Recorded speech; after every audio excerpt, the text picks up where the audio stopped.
Good Monday morning, everyone. We're starting out the first full week of the new year with mild temperatures. They're still sticking with us, but how much longer before some colder air starts to kick in? We'll have a check for you coming up here in just a bit. We can be eliminated? Yeah, if the Packers beat the Vikings, then you guys are eliminated. A brutal start for 2023 for the Washington Commanders, who will be watching the postseason from home after Coach Ron Rivera appeared in the dark about the team's playoff scenario.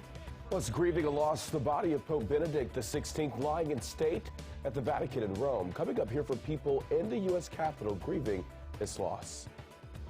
And the race for answers this morning, where the investigation stands into the suspect accused of killing 4 students at the University of Idaho, and what people who knew him are saying. The station covering all of the DMV. This is DC News Now.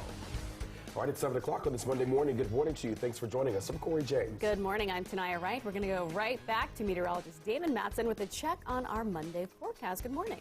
Good morning, guys. Hey, there you go. A little bit of daylight out there looking out over the Capitol, but some clouds are in the sky as well. The big change, though, from this past weekend, hey, we're not dealing with the same foggy conditions that we had back on Saturday and Sunday morning. So not too bad of a start to our Monday here. There you have it. That visibility is looking clear as can be. Now, a little bit of patchy fog once you get back into some of the higher elevations and just south of Fredericksburg, southern Maryland. But again, the large majority of us this morning not waking up with any sort of fog to deal with. And we will see that sunshine breaking out for a little while here as we get into the mid and late morning hours. Mild temps in the 40s will start to rebound all the way into the 50s and eventually the 60s by this afternoon. So we are staying warm for this first day of the week here. But when will some rain fall? Try to knock those temperatures down.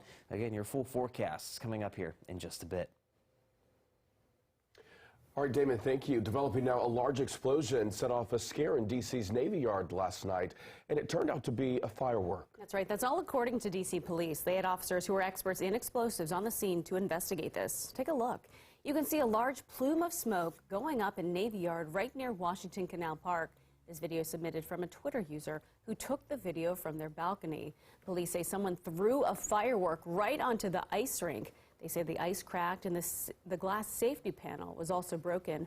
Fortunately, no one was injured. As of right now, no arrests have been made. And police say one person was seriously injured after a crash involving a Metro bus on Sunday. This all happened in the 800 block of 2nd Street Northwest just before 5:30. Now, it is believed that an elderly man who was driving a car suffered some sort of medical emergency and crashed into that bus. The man was taken to the hospital in critical condition. Police said that there were no reported injuries to anyone on that bus. And this morning, police have identified the suspect accused of hitting and killing a woman near the White House Friday while trying to run away from Secret Service. Authorities say 34-year-old Spyro Safilatos is accused of hitting 2 women near 14th Street in New York. It happened around 4:30 in the afternoon. Police say they were trying to stop him because he had the wrong license plate. The name of the woman who died has not been released, and officials say the other woman is still in critical condition. Safilatos is charged with murder, aggravated assault, and other driving offenses. And according to the Washington Post, he has a lengthy criminal history, including robbery and assault. And Fairfax County Police need your help this morning finding the suspect in a smash and grab robbery that happened yesterday at Tyson's Corner Center. It happened at Elite Jewelers. Now, authorities say the suspects used a hammer to break into several display cases. If you recognize who this person is, you're asked to contact police. And in Prince William County, a firefighter was injured and 7 people lost their home after a fire.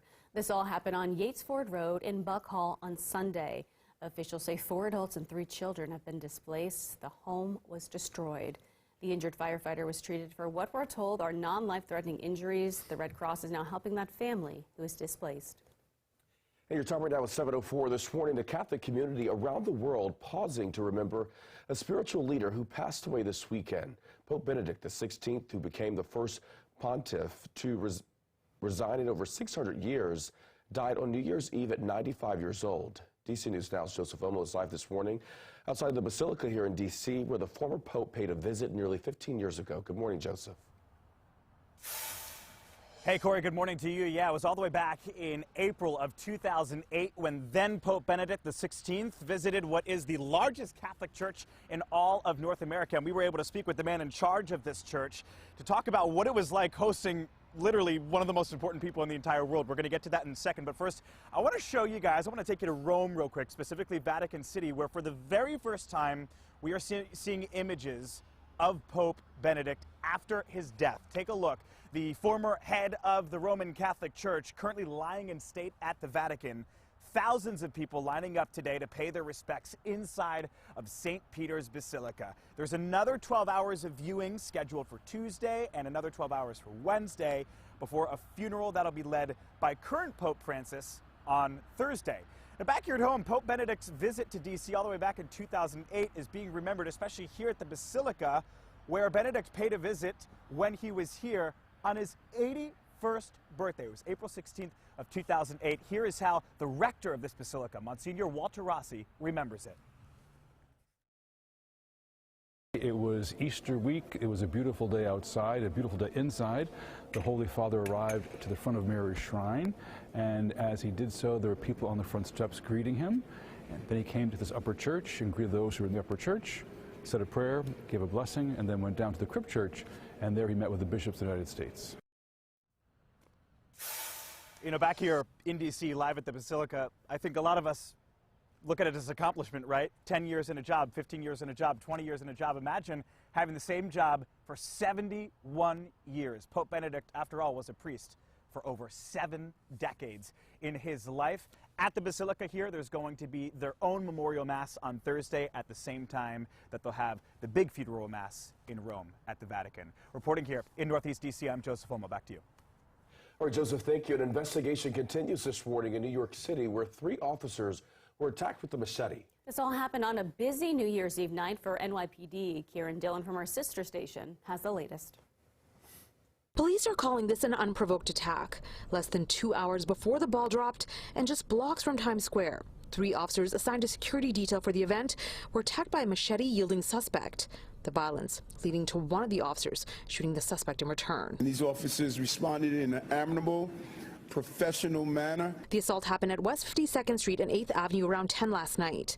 Police say the 19-year-old attacker came up to one cop and hit him with the machete. He then struck 2 more officers in the head. One officer, an 8-year veteran, suffered a laceration to the head. The second officer, who graduated the police academy on Friday, was also struck in the head, resulting in a skull fracture and large laceration. One of the officers fired their service weapon, striking the subject in the shoulder. The NYPD has released this photo of the weapon they say was used in the attack. The machete was recovered near the scene. The officers were all taken to the hospital in stable condition, where they were treated for their injuries. The FBI's Joint Terrorism Task Force is now investigating alongside the NYPD, though officials note the attack happened outside the area being screened for the Times Square ball drop. This is very much an ongoing investigation, so our ability to talk about specifics is limited. There is no ongoing threat. We believe this was a sole individual at this time. There's nothing to indicate otherwise. Police say that 19-year-old suspect was taken to the hospital in stable condition. As for this investigation, it is ongoing, and officials say because this area would have been so busy last night, they are asking anyone who may know anything or who may have seen anything to call Crime Stoppers immediately. Reporting from Midtown, Kieran Dillon, Pix 11 News. And your time right now is 7:08. Developing this morning in Prince George's County, police are investigating a double homicide that happened Sunday morning near Lazy Acres Road in Clinton. That's where police found 2 people who were shot and killed.